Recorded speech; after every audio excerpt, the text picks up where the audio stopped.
মেয়ের দু চোখে তখন জল।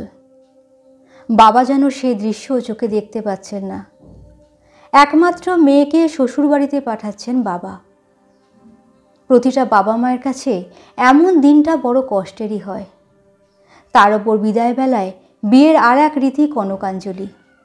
দেখলাম একটি থালায় সামান্য কিছু চাল নিয়ে এসে এক ভদ্রমহিলা মেয়েটির হাতে ধরিয়ে দিলেন।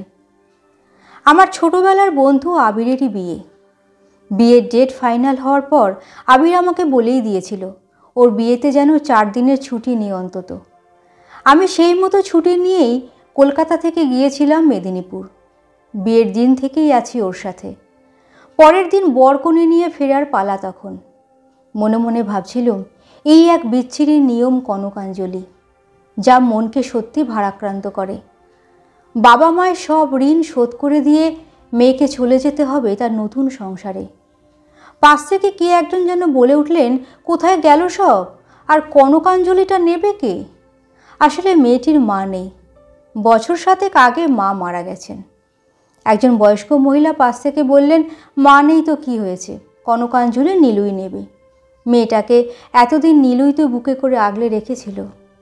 নীলু অর্থাৎ মেয়েটির বাবা। এদিকে ক্যামেরাম্যান এই বিদায়কালীন মুহূর্তকে ক্যামেরায় ধরে রাখার জন্য ভীষণ তৎপর। আবির পাশে দাঁড়িয়ে চুপ করে, টোপরটাও মাথাতে নেই, হাতেই ধরে আছে। তারপর এই বয়স্ক ভদ্রমহিলা একটু কাছে এসে বললেন, মিতু কাঁদিস না, সব মেয়েকেই বাপের বাড়ি ছেড়ে শ্বশুর বাড়ি যেতেই হয়, এটাই নিয়ম।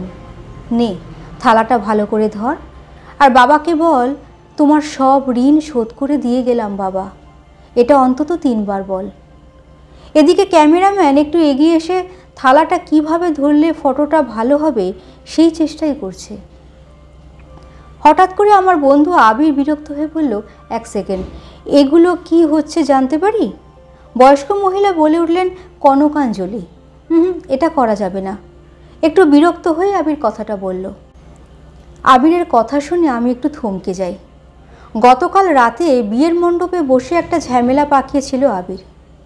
পুরোহিত যখন বলেছিল এবার কন্যা সম্প্রদান হবে, তখন আবিরই বাধা দিয়ে বলেছিল, সম্প্রদান মানে?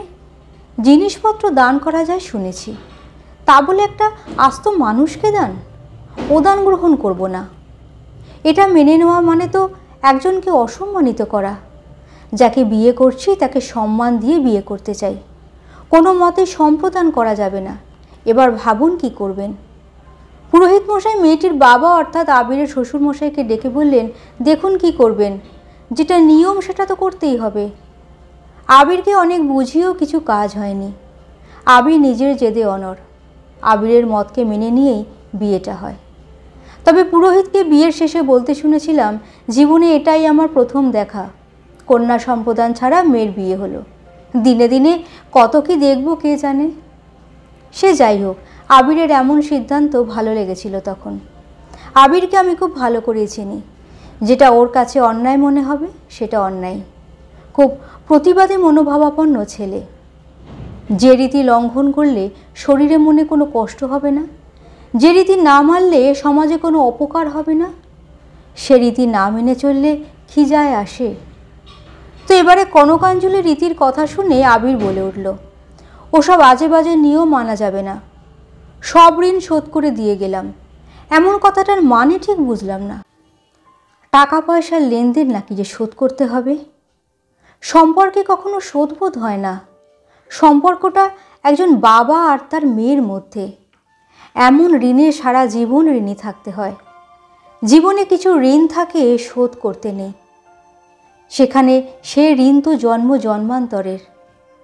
তারপর ক্যামেরাম্যানের দিকে তাকিয়ে আবির বলল, ভাই তুমি ক্যামেরাটা অফ করো। এটা এমন কোনো সুখকর মুহূর্ত নয় যেটাকে ছবি আর ভিডিও করে ধরে রাখতে হবে। এমন কথা শুনে তো সবাই তখন চুপ। আবিরের শ্বশুরমশাই খুব শান্ত স্বরে আবিরকে বুঝিয়ে বলেন, বিয়ের এই রীতিগুলো মানতে হয় বাবা।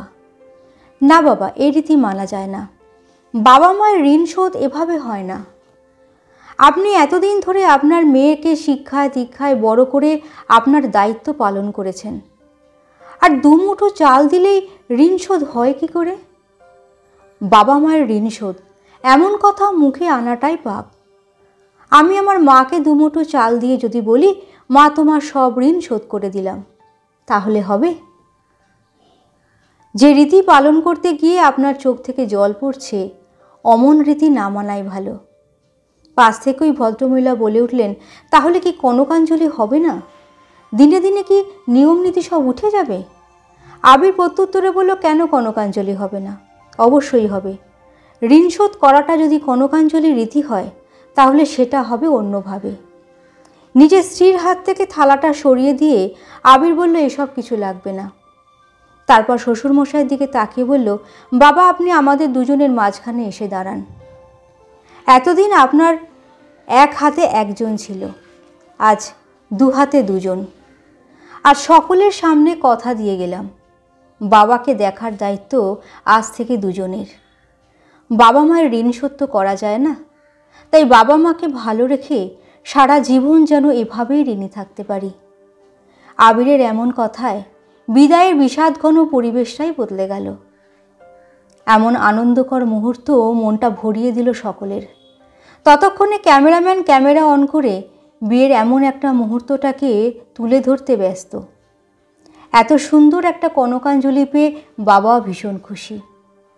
আমিও সেই প্রথম দেখলাম বিদায় বেলায় কোনো মেয়ে তার স্বামীর হাত ধরে শ্বশুরবাড়ি যাচ্ছে হাসি মুখে।